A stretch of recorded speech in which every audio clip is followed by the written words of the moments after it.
Hey everybody, how is it going? Welcome back to the channel.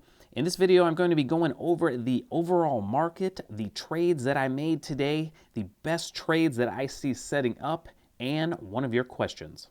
Now, before I get started, as always, everybody, please remember I am not a financial advisor. All of this is just my opinion and for entertainment purposes only. Please make all of your own trading decisions. All right, everybody, I'm going to get into these market averages first just to see how the market is shaping up, what kind of direction we might be going. And first off, I'm going to start off with the QQQs, which of course is the ETF for the NASDAQ. And as we can see, the NASDAQ is up about 1/3 of 1% at the moment.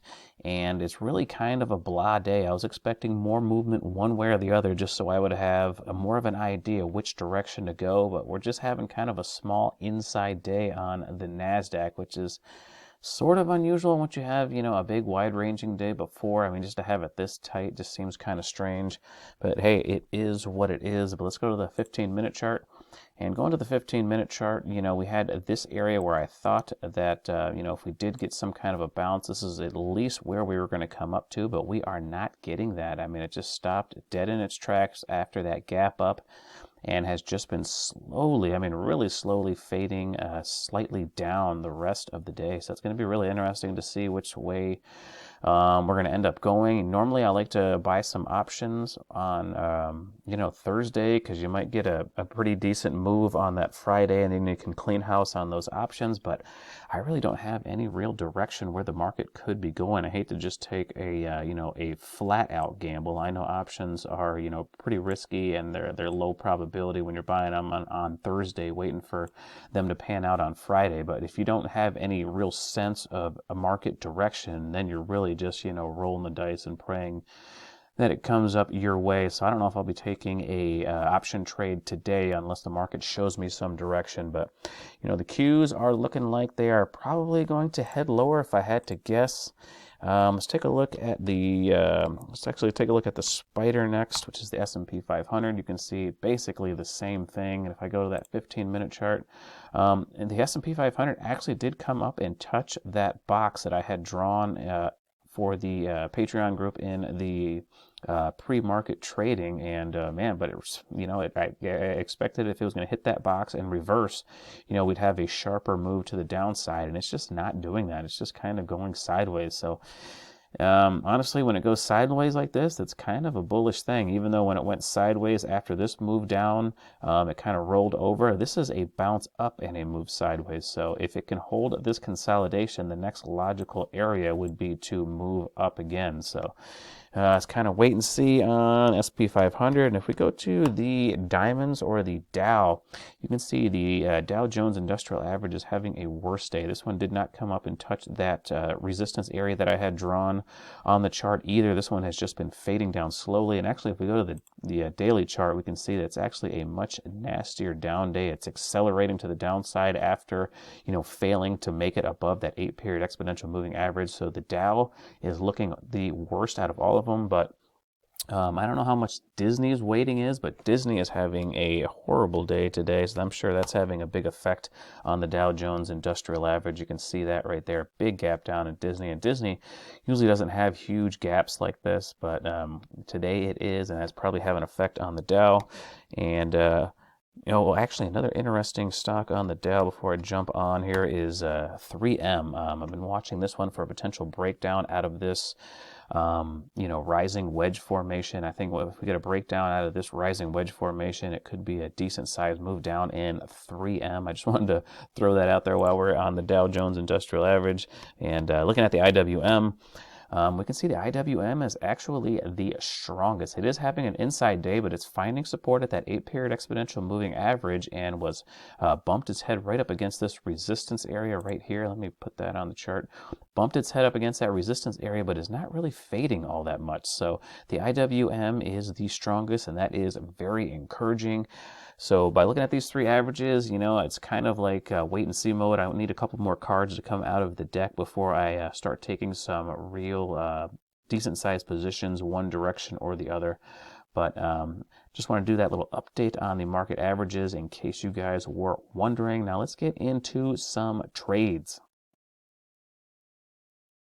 All right, so let's get into the trades that I made today, and I actually only made one trade, and that was a day trade on PPSI. When the market is doing what it's doing right now, where it's kind of directionless, just kind of blah, I'll usually just stick to day trades unless, I see a really phenomenal opportunity that I want to take advantage of. For the most part, I just stick to day trades until the market shows me some direction. Oh, and by the way, if you want to know what we are trading in real time, I do have a Patreon group. That link is in the description. It's only $10 a month, and I am in that Discord chat every single day if you have any questions. But oh, and also, if you don't mind liking the smash button, that helps out the channel with the YouTube algorithm. You can do that for free, and that helps out the channel, and I really appreciate that. But let's get into this trade right here. What I like to do in the morning is look for momentum trades. So I like to look for ones that are gapping up, and I like to trade them once they break the high of the first 15 minutes of the day. I like to let them meander around for about 15 minutes so I can tell if there's actually going to be some strength behind the move, or if it's just going to get sold into and fade the rest of the day. But that is a trade that I made on PPSI. Let's actually go to the minute chart, take a closer look at the how this trade worked out. Back it up here. Back out the chart a little bit. Okay, so here is the early morning gap up. You can see had a little bit of a run in the first couple of minutes, and it started to fade, found some support at that 8-period exponential moving average, and started to grind higher.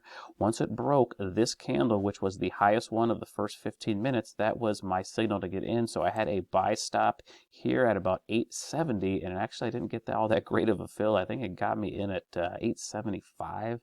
Because it's a little bit thinner of a traded issue. So, there's a little bit of a gap between the bid and the ask. But anyway, got in at 875. I ended up getting out of this trade when it was filling the gap on the daily chart. I'll jump back to the daily chart and show you what I was talking about. But filling that gap was right at $9.30. So I actually put my sell order just below it at $9.28. So that wasn't that big of a move, but it was, I took a little bit bigger size than I normally do because I was just going to scalp a little bit of this move. If I would have held on, I could have got out over $10 a share, but since it was kind of a big position, I just wanted to take my small profit and move on, because these things tend to fade out eventually, and I think that's what's going on with this one right now. If I move it forward, yeah, you can see this thing is just fading down. It's all the way down to $7.76 right now. So if I was still holding on to that, that would be a loss. All I'm looking for is this quick move up, trying to take advantage of it for a quick day trade, and that is it. Just catch that early morning momentum, and then once all the hype kind of dies out of it, if it's going to, it usually fades right out. Now, another one that I was watching today, actually, let's go back to that daily chart super quick here. Shoot, I might have to go to, maybe I'll have to go to the hourly chart. There we go. This is the gap that I was looking at right here. I was just going to sell once it filled that gap right there. So once it gapped up here and ran up into this gap fill area, that's where I wanted to take my profit, because usually a stock will pull back once it hits that. And this one actually did. It pulled back quite a bit, but then it ended up finding its footing again and taking off and taking out $10 a share. So if I would have been, a little bit more patient and maybe had a little bit more courage to stick with the trade, if I would have got just super lucky and played it absolutely perfectly, I could have got out over 10. But I got what I was looking for. But that is the gap up that I was talking about. But another stock that I was watching that was gapping up was RWLK. So this one had a big gap up, and then just had that fade that I was talking about. So I had it narrowed down to PPSI and RWLK, and let's actually go to that minute chart. Take a look at this one, and you'll see what I'm talking about. So you had this big gap up. Let me see if I can back this chart up just a little bit so it's easier to see. But you see we had this big gap up here. It faded down a little bit like they typically do, started to gather some momentum, and this was just the 9th minute. So obviously this didn't make it to 15 minutes before it started to fade back down. Couldn't take out the high of any of these candles in the first 15 minutes, so I just leave this one alone, and you can see this one just faded down into the abyss. This is exactly what I want to avoid in my momentum day trades, unless you're trying to fade it and play it the other way. I just like to kind of go with the move of the gap. If the gap is up, I like to play it to the upside. If the gap is down, I like to play it to the downside, because that's where all the momentum is coming in. You're really trying to buck the trend if you're playing a fade on one of these. Now, I'm not saying it's not possible. A lot of people do that and do that very well. That's just not my style. But I just wanted to show you this example of real walk robotics, because this is what I am trying to avoid. Now, let's get into some nice trades that are setting up right now. All right, so let's get into some of the best looking trades that I see setting up right now in the market. And the first one I want to talk about is Groupon. And I actually considered buying some call options on this one before I started the video, but the options, they're kind of thinly traded. There's not a whole lot of open interest, so still thinking about that one. But Groupon, nonetheless, making a beautiful chart pattern. We got this nice rounded bottom that's taken several months, and it is blasting above that 8-period exponential moving average, holding it for a couple of days, and now it is printing a nice, beautiful green candle, which usually is followed through with some momentum to the upside in the near term. So that's why when I see this type of pattern, I like to take advantage of it with some short-term call options. And today is Thursday, so you know, if I do decide to go on there and decide to get some of those calls, and we get a big move up tomorrow, they should pay off quite well. That is, if I can get out of them. I hate them when they're thinly traded like that, because most of the spread you lose unless you can get out just perfectly. But Groupon looking really good, even if you're just thinking about a a stock trade for the long term. It looks like it could be bottoming and starting the beginning stages of a move up. Next one I want to talk about is NKLA. NKLA is actually doing about the same thing. Nice rounded bottom formation, has popped up above all of these moving averages. Having a little bit of trouble with the 200-period simple moving average, but you know, this thing is starting to consolidate very nicely. It's been pretty choppy, but you know, after you get a fast move up like this, it can get pretty choppy. But if we do get a break above, $14.85, I think NKLA could be headed for that next move up. So NKLA is also on my list. If we get some market direction pretty quickly tomorrow, these are the ones that I'm going to be potentially getting into on trades, whether they're options or just the stock. I might get into the options very early in the morning if we do have, some strength to the upside. I'm going to look to get long some of these better looking charts. But the next one I want to talk about is Corsair Gaming. Corsair Gaming is looking pretty good, even though it is pulling back at the moment. We can see that Corsair Gaming moved up above this resistance area, but then it hit that 50-period simple moving average and reversed. But nonetheless, this thing is really starting to form a very nice rounded bottom.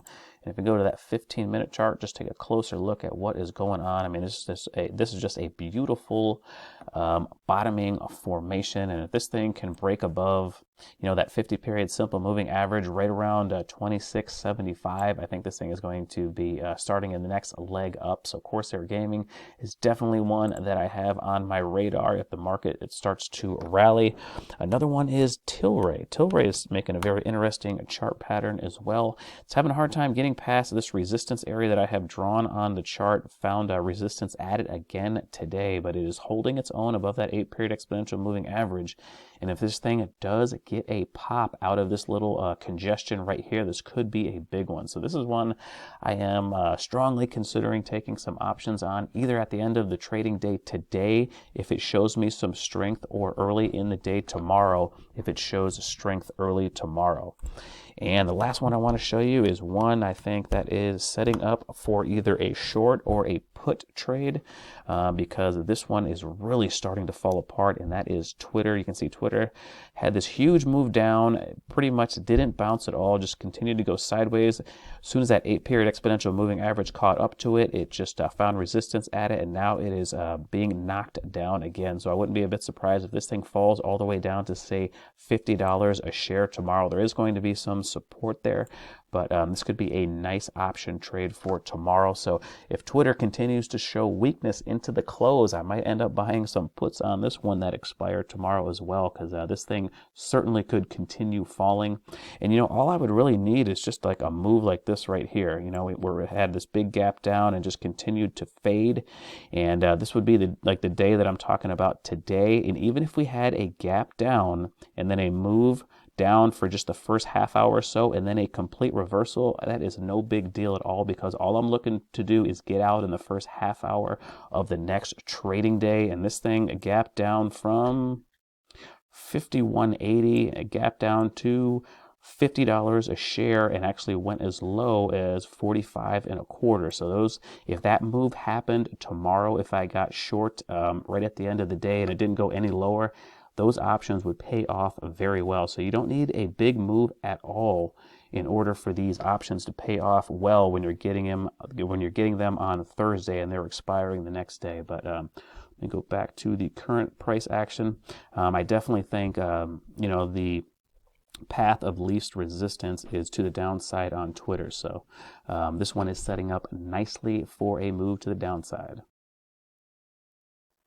All right, well, now I'm going to get into a question, and this question is from Marshall. Marshall is asking about the copper sector and the COPX in particular. And of course, this is the Global Copper Miners ETF. And I did a video on copper about a week or so ago, and I am very bullish on copper. All of these ETFs looks like they are just building a very nice base. If we back this chart out, we can see copper's been on a very big run since the bottom of the COVID collapse. And over the last 7 or 8 months, this thing has been just consolidating very nicely and is starting to round up. Had a break above that 200-period simple moving average a few weeks ago, but has since rolled over a little bit. But now it looks like it's trying to find its footing again and break back above it. Now, I haven't bought any copper stocks yet, and I have a feeling if I don't do it before too long, I am going to be regretting it. I've been waiting for just the perfect pullback in one of these copper stocks, and I haven't seen it just yet. But I probably should be, buying a copper stock right now. And if we get a break above this pivot right around 40, that'll be, the all clear for me to really add to that position. Because I do think if we get a break above this pivot at 40, we should definitely be challenging this old high right around 47. And I think there's probably a pretty good chance it would end up breaking it by the looks of this pattern. But let's get into some of the copper stocks that I like the best. The first one is FCX, and FCX had a very strong day-to-day, breaking above this resistance area right around 39.50 or so, and it broke out on very good volume. So if FCX can hold this breakout, I think this old high right around 45.25 is going to be toast. It should blow right past that. FCX is pretty much the strongest one of the copper stocks that I look at. The other one that I was looking at was SCCO, but I think I'm hypnotized by its dividend. This one has the best dividend of the ones that I follow, and it has it by a long shot. This one I think has a dividend right around 5.5% to 6%, and I think all of the other ones are 1% or lower. So SCCO is definitely one of the ones that I was looking at. I was really strongly considering buying on this pullback to this support area. That's the support box that I have drawn on the chart. And then I said to myself, you know what? I think I'll just wait till it gets down to this one, and that one might not end up happening. If the SCCO, Southern Copper, can get above this 200-period simple moving average right around $67 a share, I think this one is going to be off to the races. Another one that I follow is HBM. We can see HBM is stuck in this long consolidation, just like some of the other ones were, because the copper ETFs, of course, are stuck in that long consolidation as well. But we can see HBM has broken above that 200-period simple moving average over the last couple days. And if this thing can break above this consolidation, this one's probably going to be off to the races as well. Another one I follow, which is probably the weakest, is TRQ. That's Turquoise Hill Resources. This one has been going down pretty fiercely, a couple of big moves down. This big gap down was bought up immediately until it ran into that 8-period exponential moving average, and then it just rolled over, and now it is running up again. So I don't know what to think about TRQ. This is definitely probably at the bottom of my list. And last but not least is ORRCF, which is Oracle Resource Corporation, and this one is pulling back right to that 200-period simple moving average. So if you are into buying pullbacks, this is a perfect looking pullback. This one is up to $2.12, or I should say down to $2.12, but this one had a massive run right after the COVID collapse as well. I mean, this thing was down around 15 cents and touched $3 a share. So If anybody got into this one near the bottom of the COVID collapse and held, I mean, they made a ton of money. But ORRCF definitely looking like a decent buy, pulling into that 200 period simple moving average.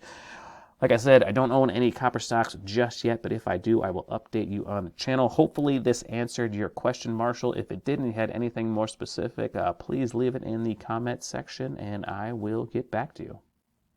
Okay, everyone, that is all I have for this video, so I'm going to end it right there. But if you have any questions or comments on any of these stocks, or if you have any other ones you want me to take a look at, please leave it down there in the comment section. I will get to them as soon as I can. If you enjoyed the video, please hit the like button and subscribe to the channel if you haven't already. Thank you so much for watching my video all the way to the end, and until next time, take care, everybody.